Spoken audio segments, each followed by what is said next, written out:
hay demasiado tema que tocar muchas veces. Y cuando nos toca conversar con Alberto Franceschi todos los lunes, fíjate que normalmente los lunes antes eran aburridos, en el sentido de que noticiosamente veníamos del fin de semana, y el fin de semana las noticias no tenían todo el movimiento, pero últimamente no es así. Para el momento en el que estamos hablando se desarrolla aún las elecciones en Perú, que probablemente ya deben tener algunos números por allí. Por cierto, donde regresaba Alberto, una de estas cosas de que hablábamos la semana pasada, de la ausencia de los grandes partidos. Bueno, regresa a primera línea un candidato de la Alianza Popular de Belaúnde Terry en Perú. Sí. Una cosa, y regresa señalado, regresa repudiado, todo, pero ahí está. Eso es uno de los eventos de este fin de semana. El otro evento de este fin de semana tiene que ver con el desarrollo en firme y a paso particular del proceso electoral que definirá el futuro político de España. El futuro político de España se está peleando en Madrid. Eso no tiene duda.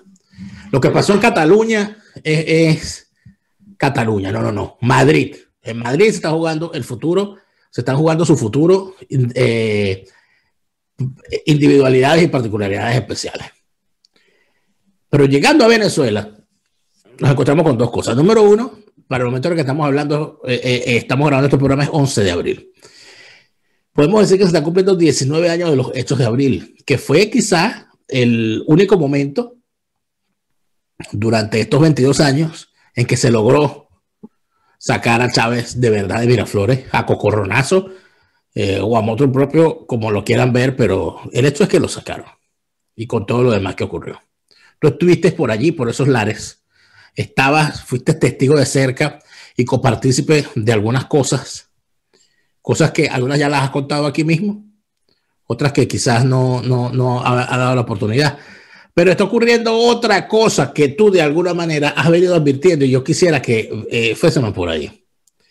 Porque en efecto, entiendo yo que posterior a los hechos de abril, tú entendiste junto a otros venezolanos que el tema que se estaba desarrollando en Venezuela era de tal gravedad y iba a tener tales implicaciones que era imposible que la clase política colombiana se abstrayera de lo que estaba ocurriendo. Y ven tú dónde estamos, que 19 años después, allí está, y que la frontera, es mentira, no es la frontera no existe. Esa frontera, olvídate, ese término frontera no existe. El territorio colombo-venezolano que está en manos de grupos irregulares dedicados al negocio del narcotráfico y de la trata de personas ha estallado en las últimas 2 semanas de una forma tan opaca que ni siquiera hay partes de guerra fieles. Es decir, no hay un organismo que diga esto es lo que está ocurriendo, este es el parte oficial. No.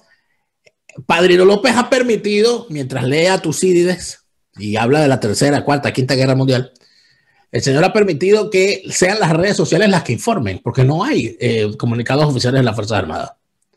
Y hasta el día de hoy no se sabe si los soldados caídos venezolanos en la zona cayeron a balas de sus propios compañeros de las Fuerzas Armadas, cayeron a balas de la FARC que está con el chavismo o de la FARC que está contra el chavismo, porque aquí todo cambió de color. Alberto, en pocas palabras la pregunta es, ¿se están cumpliendo las peores profecías? El conflicto venezolano, el tema venezolano, ha terminado, esa conurbación que vimos en la frontera colombo-venezolana, ha terminado conurbando el gran conflicto, el gran problema. Se convirtió esto en un tema ya binacional irremediablemente. Yo lo que tengo que celebrar ese término, conurbano. Es que hablan de conurbación cuando dos ciudades, cuando dos urbes pierden de alguna manera la independencia entre sí.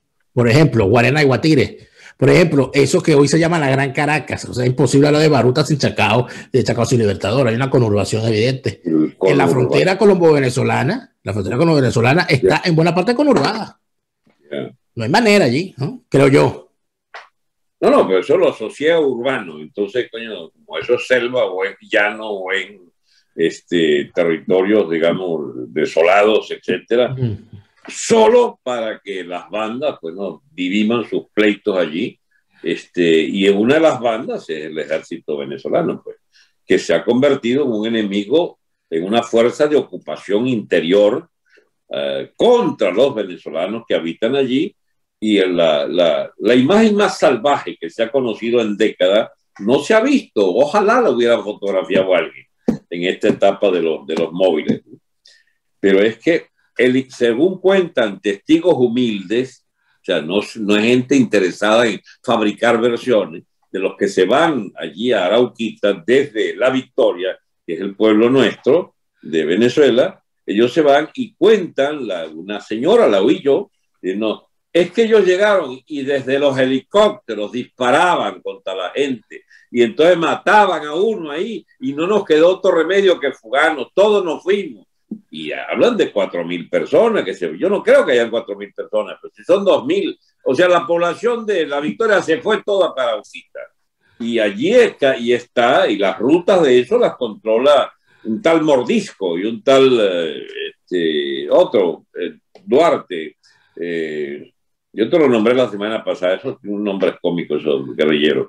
Entonces, allí se ha producido el retrato hablado, la imagen completa de la tragedia de Venezuela, que de un lado tiene los irregulares colombianos, el propio ejército colombiano, que da algunas garantías de que ellos respetan la vida de los desplazados venezolanos, y está del lado nuestro, tipo unos salvajes con uniforme de padrino, allí, de los chavistas, que disparan desde helicópteros, chicos, a la gente. ¿Por dónde llegamos, chicos? Esto no se ve en ninguna guerra, que una gente que está huyendo, chicos, se le dispare, salvo que fueran esas matanchinas que hacen los chinos, los japoneses en Nankín. Es una única imagen que yo he visto disparándole a la población civil que se iba, chicos. Bueno, entonces, ¿cómo es esto? ¿Para dónde va esta guerra? Para el salvajismo declarado del señor Padrino, para controlar su territorio, prefiere, chicos, la tierra donde salvajemente se asesina a sus connacionales, para ellos decir que está pacificada la frontera. Ajá. Y del otro lado, Gentil Duarte, el guerrillero que controla esta zona, que es disidencia de la FARC. Entonces encontramos ahora que Padrino y Santrich e Iván Márquez en causa común contra la guerrilla de Gentil Duarte y de Mordisco. Es decir, que el negocio es tan grande que hasta la propia disidencia se pelea por el negocio, entiendo yo, porque si la disidencia de la FARC es todo aquel que no aceptó los acuerdos de paz, y entendíamos los mortales, que quienes dirigían esa disidencia eran los chavistas, Santrich, este señor Iván Márquez y el otro personaje. Sí. Bueno, pero entonces ahora salió un disidente dentro de la disidencia. No, es que son como 20. Imagínate tú. No, son disidencias a rolete, te estoy hablando de una guerrilla que disminuyó drásticamente su peso al dividirse en múltiples factores.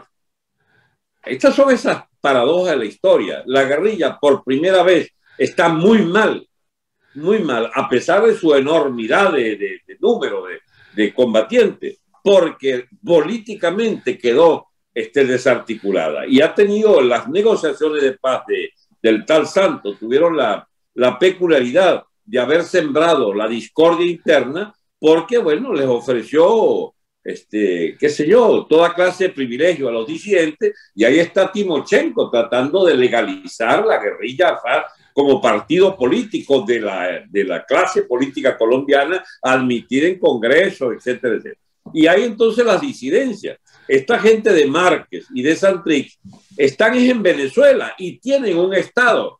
¿Cuál es ese estado de la FARC? El estado chavista, es su estado. Ahí no hay ninguna diferencia entre el chavismo y la FARC. Han hecho causa común, al fin y al cabo los une el narcotráfico y el interés en que las rutas del gobierno venezolano de Padrino Maduro y las rutas de Iván Márquez y Santrich se unifiquen y les estorba el tal mordisco y el tal gentil, que entonces van a perseguirlos y a desalojarlos de ese territorio. Hablo de ese pedazo. En otras partes tienen otros pedazos.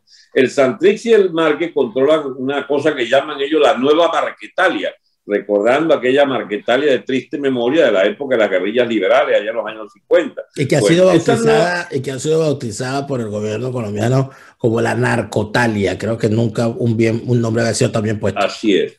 Entonces está en un proceso. Ahora, ¿qué es gráficamente qué puede verse encima de todo? Que están en descomposición los estados nacionales.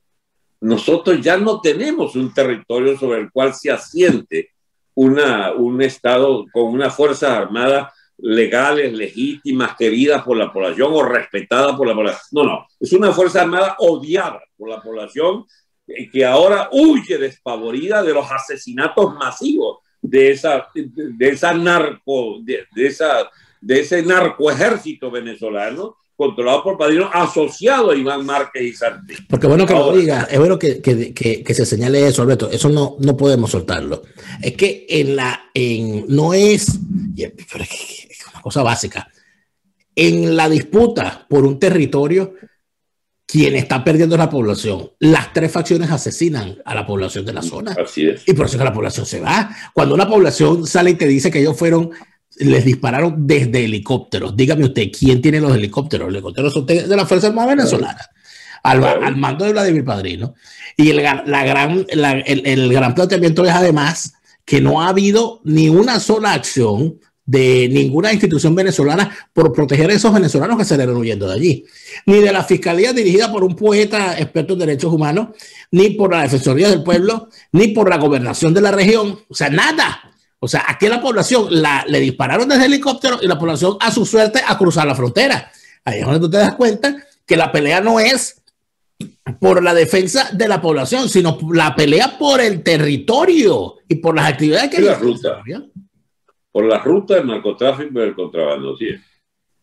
Entonces, ¿a dónde va esto? Eso va a proyectarse sobre toda la línea frontera, porque ya esto existía en la zona de Cúcuta y hay 8 o 10 bandas que dirigen y controlan esos territorios. Tú pagas peaje, chico, allí, para pasar a Colombia, por las trochas que llaman. Eso existe ya hace rato, en Sinamaica, etcétera, y por ejemplo, las guerrillas del Tibú, del lado colombiano, frente a Santa Bárbara, creo que es la zona ahí del sur del Zulia. Ahí estaba hace varios años un tal Viejo Man que controla esa zona. Era el ELN. No sé si lo mataron o no. Bueno, eso también está disputado. Todo lo que son los Montes de Oca y todo eso está disputado por la FARC. Allí hay dos cosas que personalmente me tocaron. Una, que un sobrino lo tuvieron secuestrado, el tal Viejo Man ese, en la zona del Tibú, empezando el gobierno de Chávez, terminando el gobierno Caldera. Y la otra es que allí, chico, el coronel Gámez Bustamante estaba, digamos, controlando la cuestión contra los secuestros, y entonces lo sacó Chávez por petición de la FARC, lo sacó de ahí, porque era muy eficiente el tipo él. Y allí quedó una marca pues indeleble en mi memoria de lo que es un gobierno que es enemigo de tus propios oficiales, de los propios oficiales, para darle, digamos, la razón o culto, ¿cómo se llama? O complacencia pues a las peticiones de una guerrilla enemiga, chicos, en tu propia frontera. Pero es que fíjate tú, es que esto aquí, me lo contó Gámez Bustamante, ¿eh? Bueno, pero es que es donde te da lo que ha sido la gran cabronería nacional, la sociedad de cómplices. Cuando en el año 95 ocurre el infame ataque al puesto fluvial de Cararabo. Eso sí tiene cuento, compañero. Bueno, que donde ocurrió lo que ocurrió y donde asesinaron como asesinaron a esta gente, surge una información de inteligencia colombiana que lo manejó la inteligencia venezolana de forma muy seria, donde aparecía el señor Hugo Chávez, recientemente indultado, en un comando del ELN pasando información sobre las ubicaciones de los puestos de vigilancia del otro lado de la frontera. En pocas palabras, la inteligencia colombiana, cuando se despliega para entender cómo lograron atacar ese puesto naval y cómo tenían la información, se encuentran a Chávez pasando información. Eso lo hace público la inteligencia colombiana. Se hizo público y como cosa insólita, desde Venezuela, desde Venezuela, voceros políticos dijeron, no, que eso era un error de la inteligencia colombiana. Ojo, estamos hablando de un Chávez disminuido, recién indultado, que ya la gente se había olvidado de él, y estamos en pleno gobierno de Caldera. Y digo, pero ¿cómo es esto que la inteligencia colombiana te muestra a ti un informe de inteligencia donde te dan fe de que el tipo estuvo allá y la respuesta de las instituciones venezolanas no, eso fue un error, eso no tiene nada que ver, eso no es verdad. Y salió Chávez indignado, pidiendo, métanme preso, presidente Caldera, si usted cree esa barbaridad de mí, tal, yo no soy ningún traidor. Pero resulta que sí lo eres y cuando llegaste al poder, entonces vamos a suponer, o sea, que la cosa queda ahí, no sabemos si es verdad. Carajo, pero cuando el tipo llega al gobierno hace exactamente lo mismo. Entregar a los venezolanos, el territorio venezolano se lo entrega a la guerrilla. Entonces era verdad, evidentemente. Y el tipo llegó a hacer lo que dijo en cadena nacional en su momento, que él iba a tratar el territorio no como fronterizo con Colombia, sino como fronterizo con las fuerzas irregulares, con la FARC y con el ELN. Y eso es lo que hizo durante los 20 años. ¿Por qué? Lo que te pregunto yo es ¿por qué los colombianos no oyeron eso? Ya va. Vamos a un pequeño aparte sobre eso. Lo grave, el cambio cualitativo, ¿cuándo fue que se dio? De ser la FARC un partido con nexos internos políticos en Venezuela, vía, sobre todo, la gente creerá que es el Partido Comunista. No era el Partido Comunista. Era el PPT, partido fundamental de relaciones con la FARC. Factores internos de la política y con diputados incluidos. No voy a nombrar personas para no echarle más vaina de la que ya hay en esta. Pero sabemos quiénes son. ¿Quiénes son? Los conocemos con nombre y apellido. Agente FARC y del ELN, así es. Entonces, eso pasó a ser, digamos, el trato con la FARC de la alta oficialidad de las Fuerzas Armadas venezolanas, que se hace corresponsable por la vía de la orden impartida desde Chávez y desde Maduro después de su muerte, para que haya no solo una amistad, sino una relación de comunidad de intereses con los irregulares colombianos.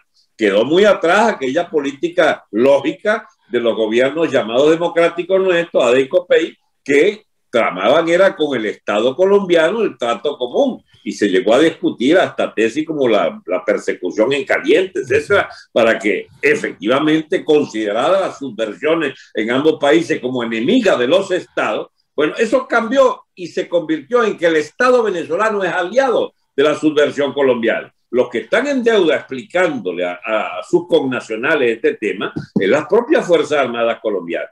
¿Por qué han tolerado que un Estado vecino como el Estado chavista, madurista, haya entonces considerado fuerza beligerante a la FARC contra el Estado colombiano? Si tú oyes una larga rueda de prensa del ejército colombiano hace un par de días, verás a su comandante en jefe y al comandante policial lamentarse amargamente de las persecuciones de nuestra población que huye y son protegidas entonces por las Fuerzas Armadas colombianas, etcétera, etcétera.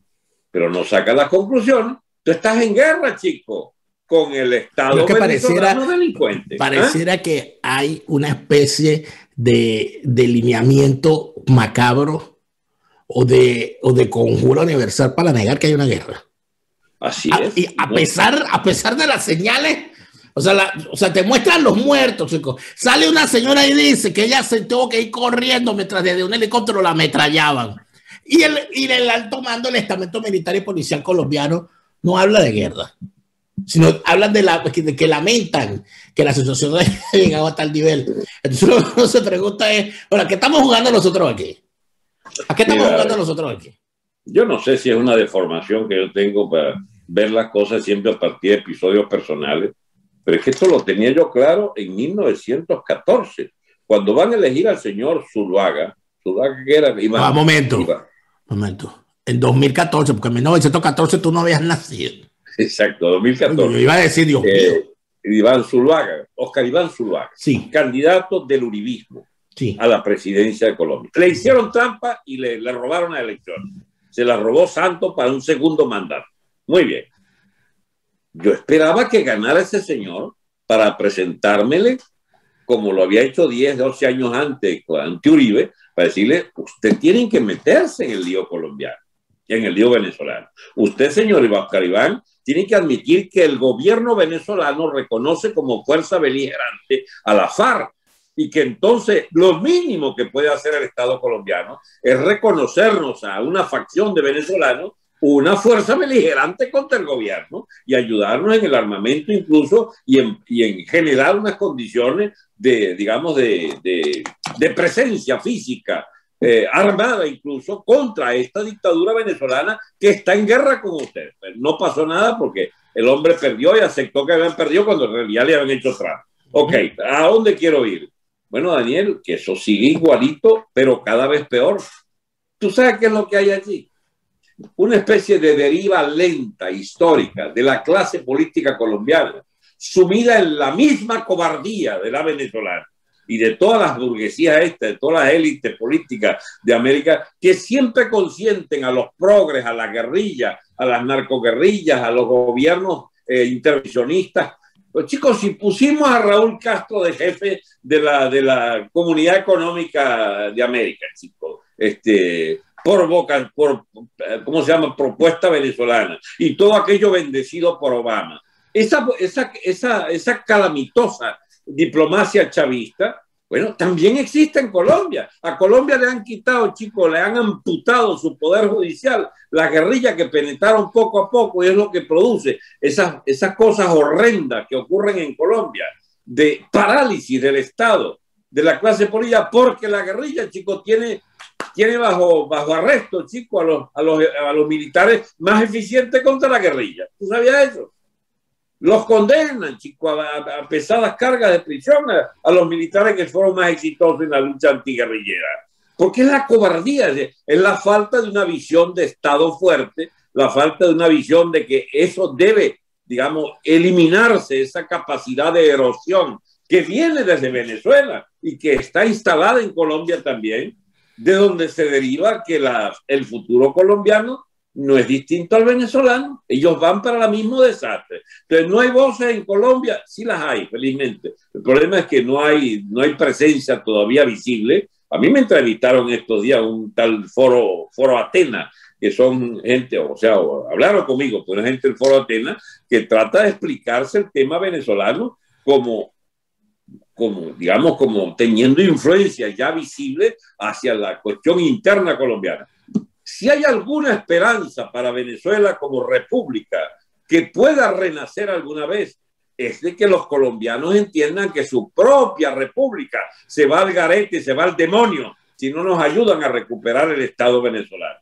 Pues, entonces, ¿cuál ha sido el cálculo hasta ahora? Que quizás les convenga la debilidad extrema de Venezuela a los colombianos. Bueno, muy mal cálculo, compañero, porque este es un sistema que es interdependiente, y esa conurbación que tú hablas sencillamente los va a agarrar, pero los va a moler también a ellos si no nos ayudan. Bueno, pero es que para empezar tenemos un grave problema que yo no sé dónde comienza, quizás en el mismo momento en que bueno, de la cosiata para acá será, no sé, cuando los venezolanos y los colombianos decidimos ignorarnos los unos a los otros e ignorar que nuestros procesos históricos son paralelos, que somos hermanos siameses pegados por la espalda. Entonces, resulta ser que aquí ni siquiera haciendo, yo he hecho, cada vez que he tenido oportunidad académica de estudiar a Colombia con gente que tiene la misma preocupación. El último de ellos, mi profesor de la Universidad Católica, Arraiz Luca, que se ha dedicado a estudiar el tema y que considera en efecto lo básico, que es imposible estudiar la historia venezolana aislada de la historia colombiana y que lo que deberíamos hacer es una historia comparada. Y cuando hacemos esa comparación, inclusive en sucesos y en fechas, te encuentras similitudes, pero bueno, de José Leonardo Chinillo y los comuneros de Socorro, de Rojas Pinillas y Pérez Jiménez, de la democracia pactada colombiana y la democracia pactada venezolana, de el Bogotazo colombiano, el cual se acaba de cumplir, por cierto, un año más, el pasado viernes 9 de abril, y los hechos del 48 en Venezuela. O sea, es toda una historia paralela que tienen ambos países que te llevan a pensar de que independientemente de los prejuicios, de los planteamientos, de los desarrollos particulares de cada zona, etcétera, es imposible divorciar un proceso del otro. ¿Qué ocurre? ¿A dónde fueron fundamentalmente los colombianos cuando las guerras empezaron a asolar vastas extensiones de su población? ¿Hacia dónde fueron esos colombianos fundamentalmente? ¿Se fueron a los Estados Unidos? ¿Se fueron a Panamá? ¿Se fueron a Ecuador? No, se fueron a Venezuela y se fueron en grandes cantidades. Y allá nacieron en Venezuela venezolanos de origen colombiano, de padres colombianos en cantidad. ¿Y a dónde se han ido fundamentalmente? No digo yo, lo dicen los números. Los venezolanos que han tenido que huir de Venezuela en las condiciones en las que les ha tocado se han ido fundamentalmente a Colombia. E inclusive los primeros que se fueron, sabiendo lo que había, fueron los hijos de aquellos colombianos y esos colombianos que todavía han quedado, que dijeron aquí no, que hay que volverse. Es imposible entonces que aquí se pueda pensar que Colombia pueda caer en manos del chavismo y pueda caer en la desgracia que el chavismo significa con una Venezuela prostrada. Porque entonces esto va a significar, bueno, la desgracia para todo un continente. Porque lo normal es que cuando está uno malo, el otro esté bueno y esté la población entonces yendo y viniendo. Pero no esta situación es la que nos quieren llevar, que es empujar a Colombia por un derrotero y que no me vengan y me digan que bueno, pero es que la economía colombiana es otra cosa y Colombia no es Venezuela, etcétera, etcétera. No, es que si de un país se puede decir que es tanto como Venezuela es de Colombia. Y ahí es donde es el peligro. Pero yo vuelvo y te pregunto, tú le has hecho este planteamiento a la clase política colombiana. Entiendo que se lo hiciste a Uribe y se lo deja hecho seguramente a otros políticos colombianos. ¿Por qué crees tú que se niegan? O sea, ¿qué les impide ver esto? Hay una parte de provincianismo, ¿bien? Digamos, de autolimitación a la esfera estrictamente colombiana del asunto.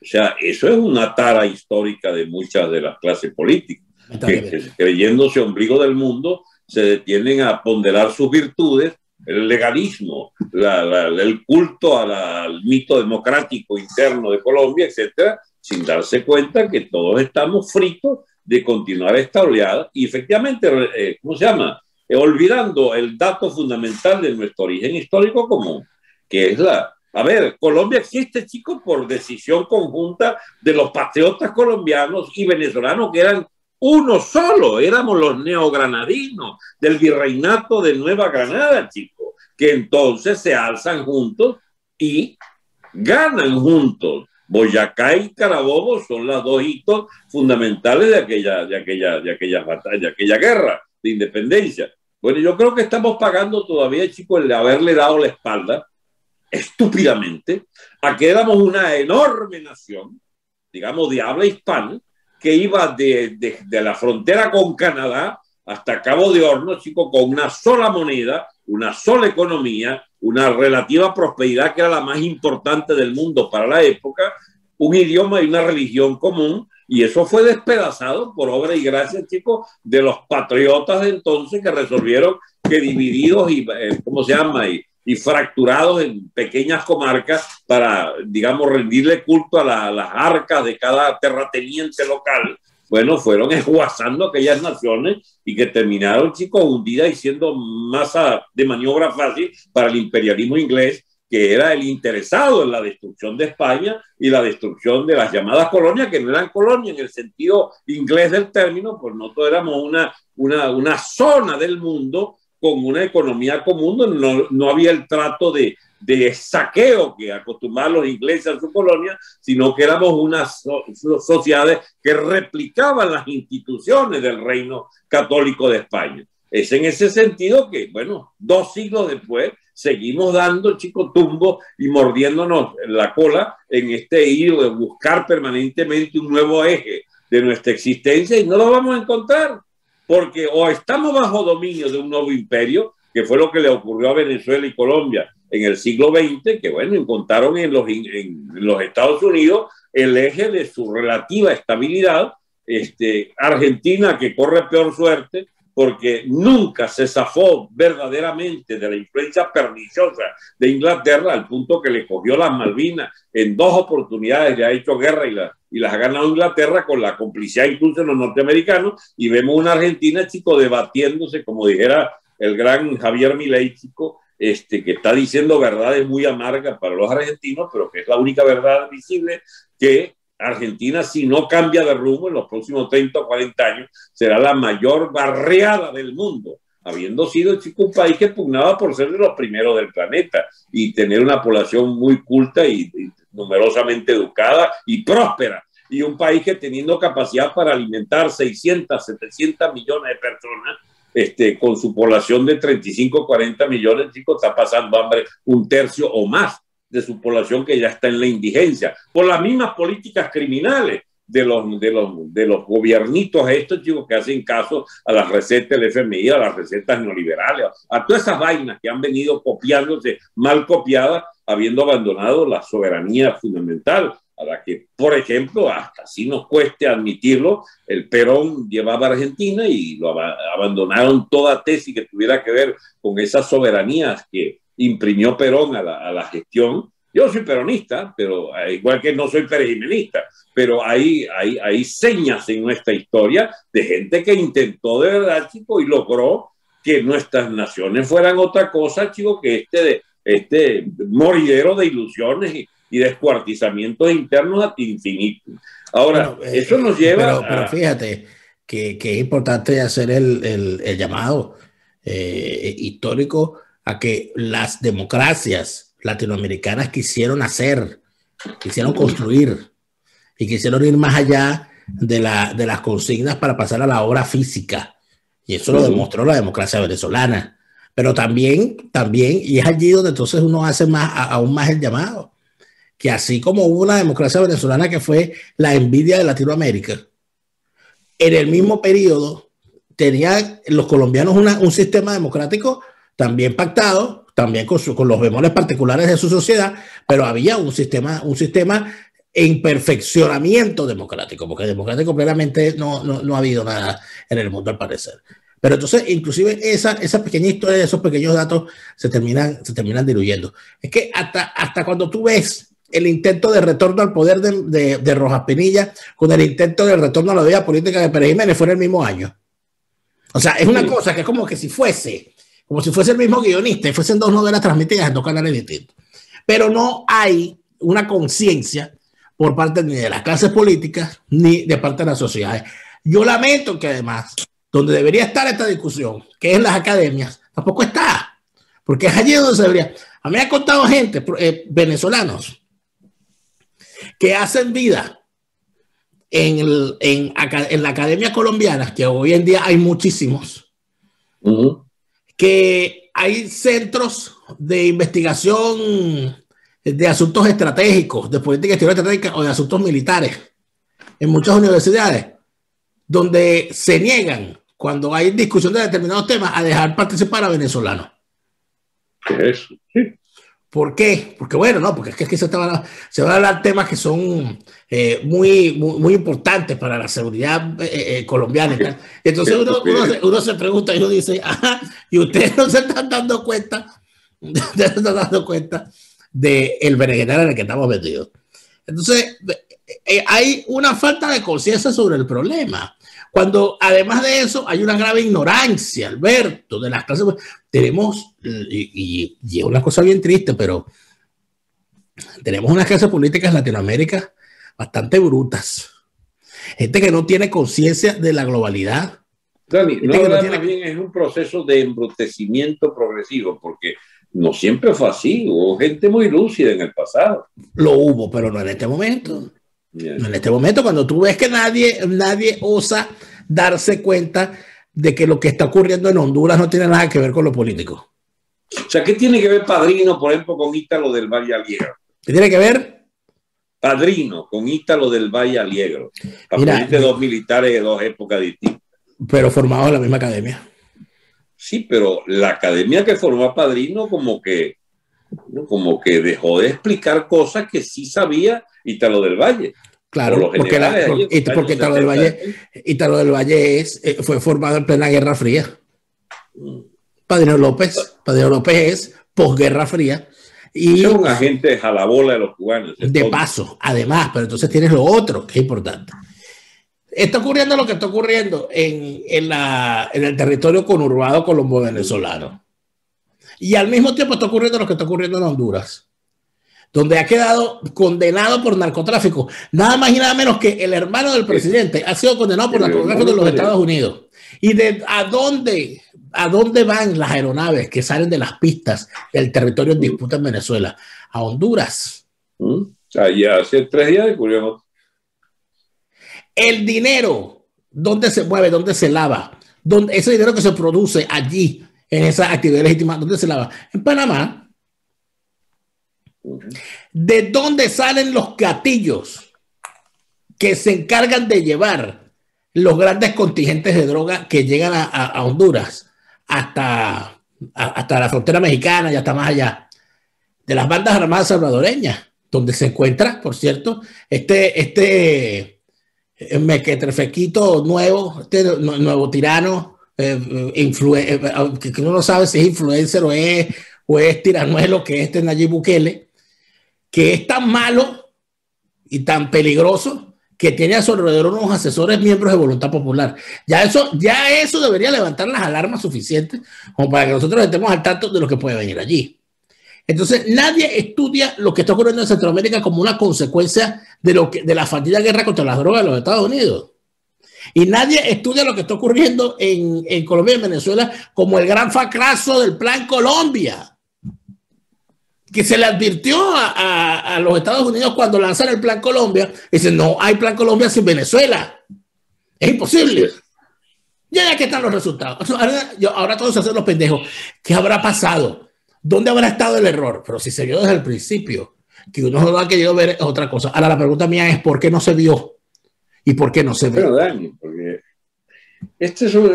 yo no sé cómo definirlo, pero esto es una especie de avance desordenado hacia el abismo del conjunto de sociedades que dependen de la conducción o égida o influencia predominante de un tipo de diplomacia que a su vez está en decadencia y generando fracaso.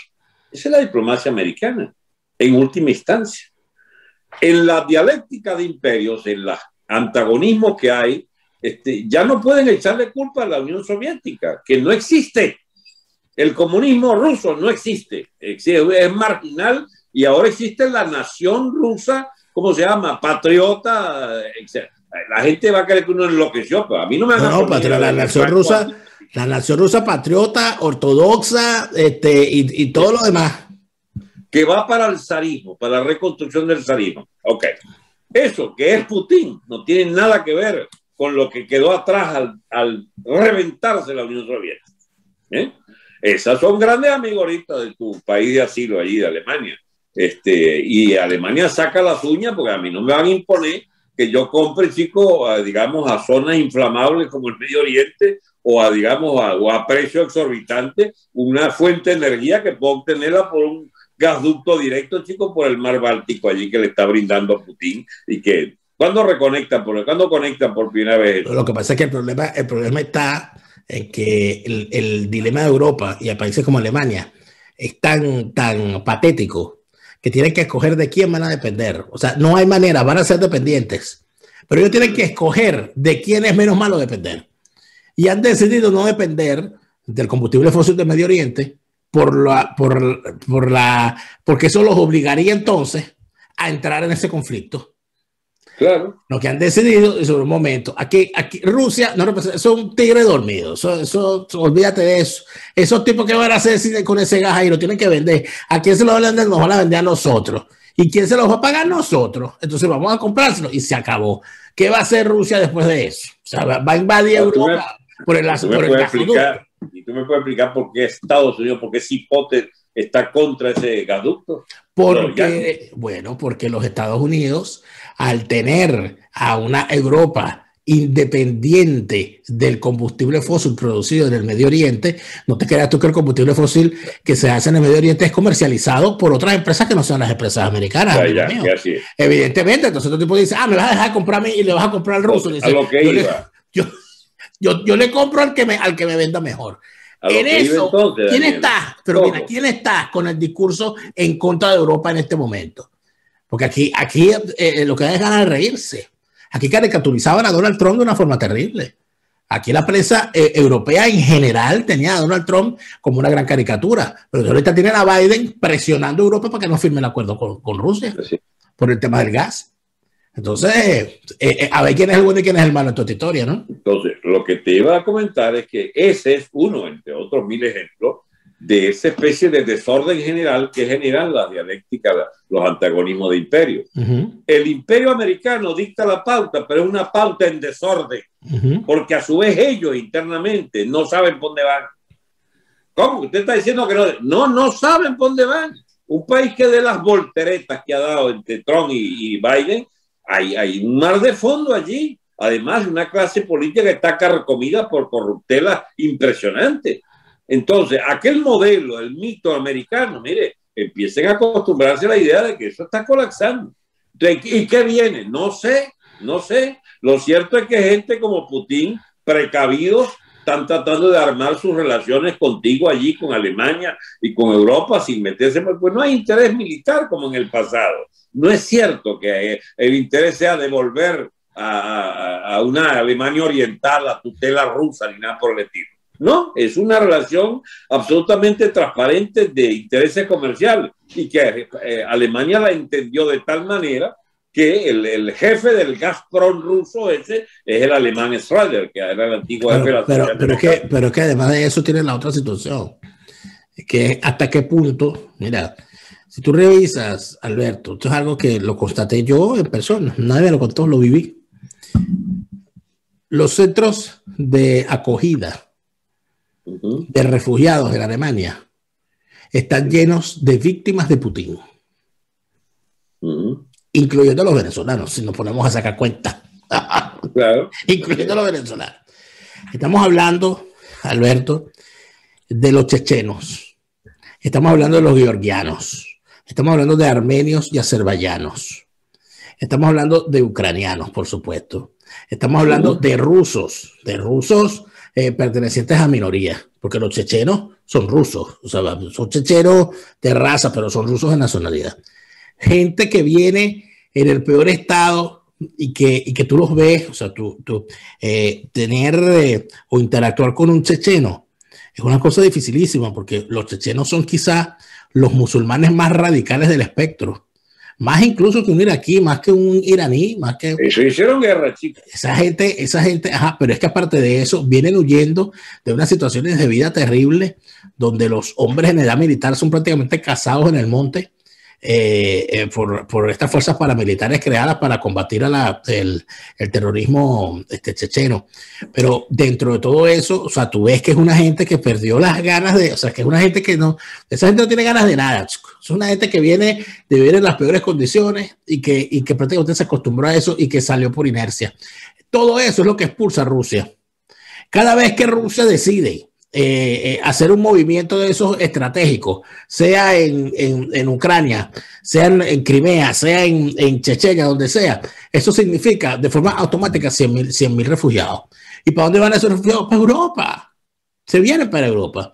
Entonces también... No se está cumpliendo una especie de ley histórica según la cual se conforman naciones, imperios, estados imperiales, y el que no le cuadra aquello y se alza, los masacra, los saca, los envainan, y son recibidos por otros estados que a su vez tienen contradicciones con los otros estados. Ese es el quehacer de la humanidad. Es el quehacer de la humanidad, pero no tiene sentido de alguna manera, ¿no?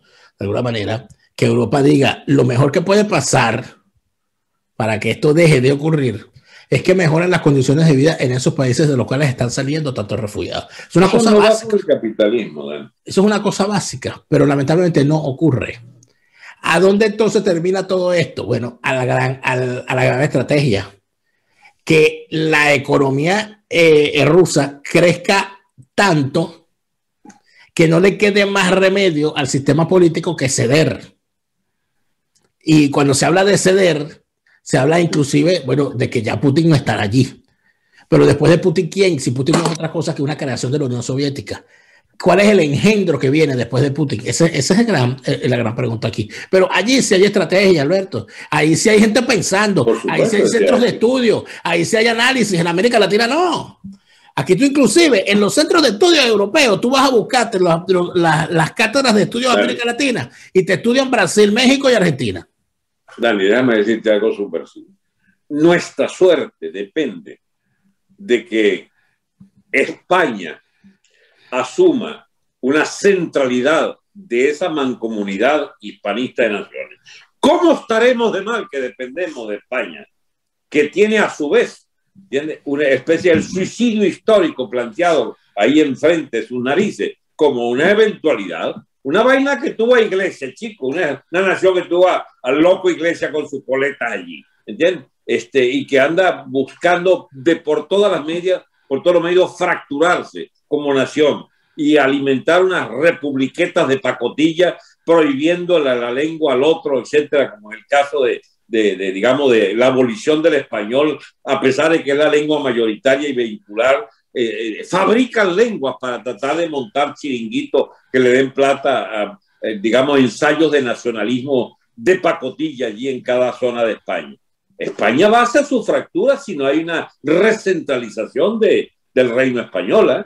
Y esa fractura de España se paga de alguna manera también en América, porque si nosotros debíamos tener algún centro, o es cultural desde España, o es económico desde Argentina o México, que son las dos puntas más fuertes de eso. Venezuela pudo tener esa posibilidad y este loco regaló todos esos reales, chicos, y los invirtió en cuanta vaina se le ocurrió, y sobre todo en el saqueo de la propia élite política, el loco Chávez, y votó la mejor oportunidad que tuvimos de ser un país líder en toda América hispánica.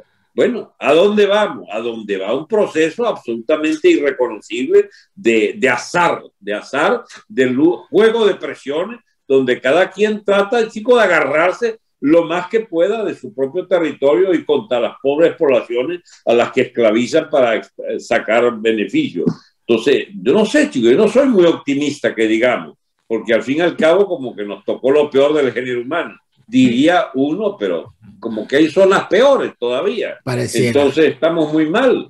Tenemos, antes de despedirnos, algunas preguntas que nos dejan nuestros suscriptores en Patreon, patreon.com/DenaraF. Ya va, y lo que yo te dije, ¿qué me vas a decir? Bueno, le voy a decir lo que tienen que decir también nuestros suscriptores, señor Alberto Franceschi. Cálmese.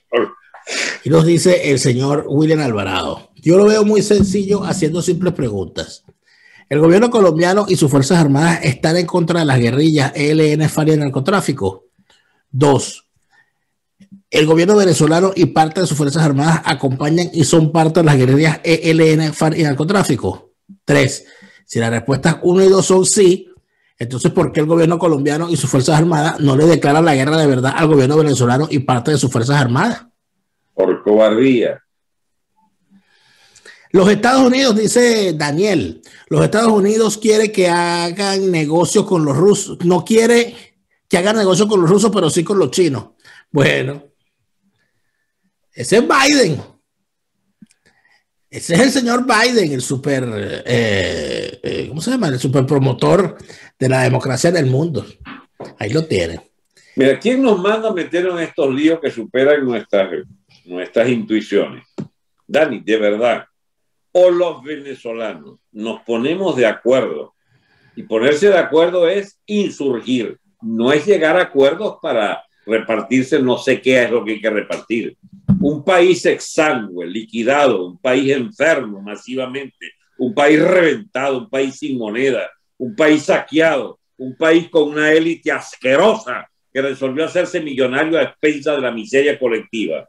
Ese pobre país o encontrará o encuentra alguna fuerza en el futuro inmediato para resurgir de su ceniza, o nosotros, chicos, pasamos al salvajismo superior y digamos, a la más árida de las perspectivas para imaginarse un futuro, no sé de qué tipo, de prehistoria humana otra vez, de sociedad primitiva, aquella del siglo XIX, o prehispánica, con las tribus echándose vaina unas con otras. Esto es muy trágico, chico, hablarlo así, porque es que la culpable de toda esta vaina es nuestra élite política y la económica, la que pactó con Chávez, chico, la que sobrevivió con Chávez y la que aspira a negociar con Chávez, chico, cuyos Leopolditos y Capritos son la flor ahora, chico, de esa inteligencia de nuestra burguesía del country club.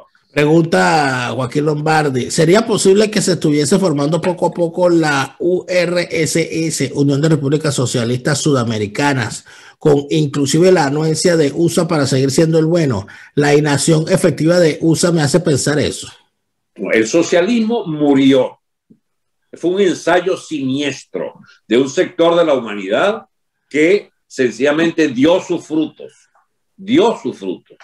La inviabilidad en la Unión Soviética, el espejo de Cuba como ejemplo andrajoso de hasta dónde puede llevarse una nación, el ejemplo venezolano, y los que no les sean suficientes, vean para dónde va el tonto este de Argentina o la propia incidencia de todos estos progres a nivel de muchas economías de América. Y la propia España, que está en la lista para sucumbir por segunda vez en menos de un siglo, porque ya la llevaron a la guerra civil, que perdió felizmente el bando rojo, pero vuelven los rojos a llevarla por el discurso de Iglesia y del tonto este Pedro Sánchez a una confrontación interna.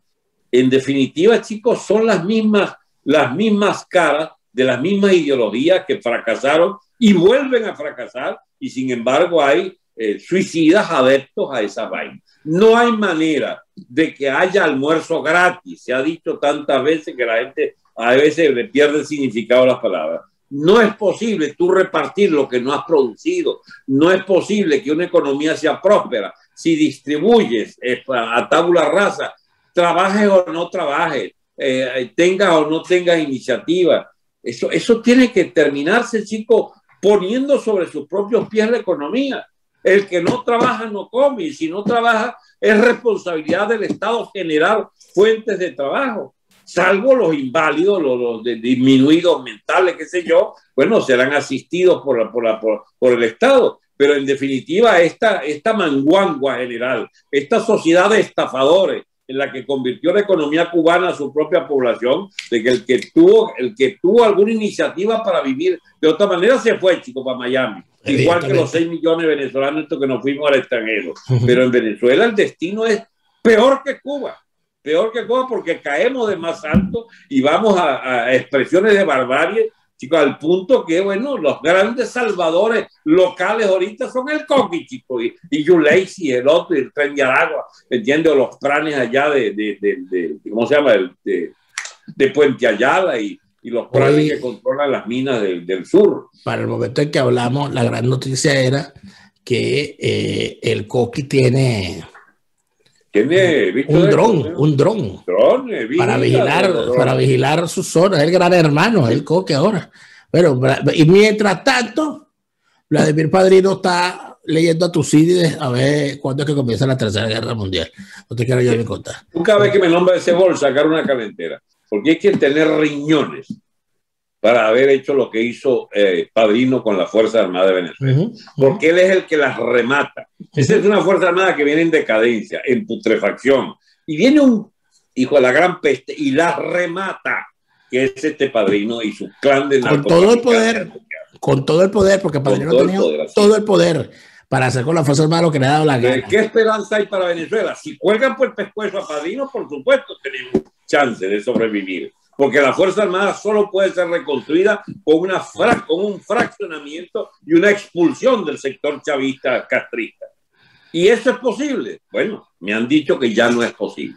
Yo soñé con esa hipótesis muchas veces, pero veo que cada vez los chances de sobrevivencia de una redención dentro de la Fuerza Armada parece inviable. Todo indica que en todo caso el futuro de Venezuela pasa por la creación de una nueva Fuerza Armada, que esta habrá que por supuesto, hay que disolverla, liquidarla y crear una nueva con nuevos principios y nuevos valores, como debe también crearse un nuevo país. Pero esa sería una discusión para otro día. Gracias, Alberto. Gracias a ti.